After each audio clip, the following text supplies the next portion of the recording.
Alright everybody, this is going to be actually step one of the LA Racer 40 build.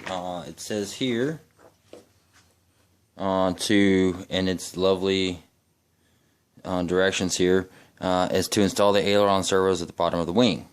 I had a minute or two, and I was trying to dry fit some things together here with the wing joiner, figuring out which was the top and the bottom. Eventually I saw the servo tray, the servo cutout here where the servo sits, and realized this must be the bottom. But what threw me off was when I put the wing joiner in, I noticed this has a pretty symmetrical airfoil here, but when you get down to here, it's not, and I'm assuming that's because this was built differently so that it would fit underneath the fuselage. So from here it looks like, I'll see if I can get a better view of it. From here it looks like the airfoil is actually underneath the plane, and then from the actual side here you can see that it's actually symmetrical. So that threw me off a little bit.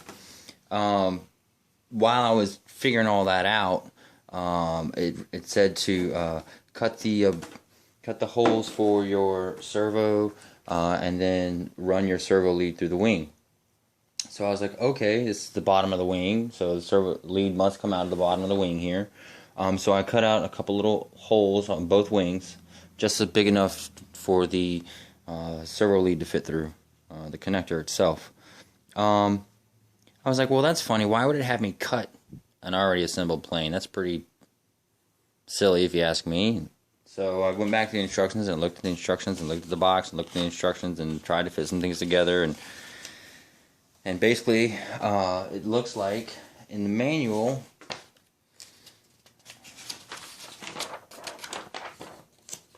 it shows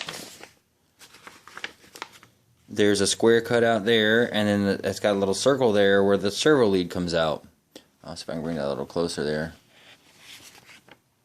Okay. What I thought was, it was saying the circle was the location where the lead comes out, and this is the square where it's cut. It's got this location for it in the wing. Turns out, and because I'm not this brightest crayon in the book, realized that the servo lead would come, since it's a low wing plane, the servo lead is going to come out of the top of the wing. And then when I did that, I looked and noticed that there was a hole already made there. So what I did was I went ahead and made a cross cut here so I could put my servo here, and I punched this hole out to run my servo lead through the wing. I will have to go back at some point and fill that in there. I've got plenty of balls so I can fit that in there and just epoxy that in, hit a little, maybe some green or some red there, make it nice and neat again. I went ahead and got this wing ready to go. I was dry fitting stuff together.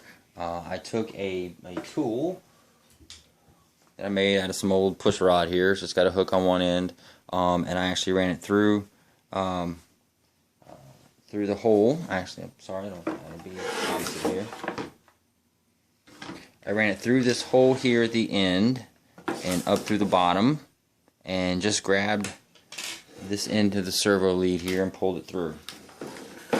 I don't think I'll be using servo leads, and if I do, they'll be servo extensions. If I do, they'll be short. So I'll leave these in for now while I finish the plane, and then take them off and add the shorter servo extensions at a later time.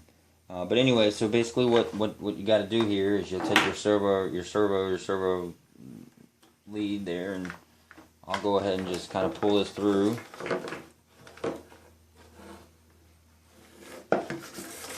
Top here so you can see I'm pulling through the top there.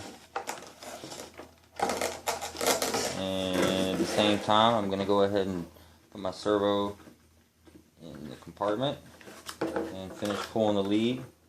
As you can see, I've got plenty of room from the servo itself, but to avoid having that slip back in again right there, I went ahead and just leave this lead on there. Then what we'll do is we'll go ahead and take our screws, we'll tighten our servo down, and then we'll move on to the next step.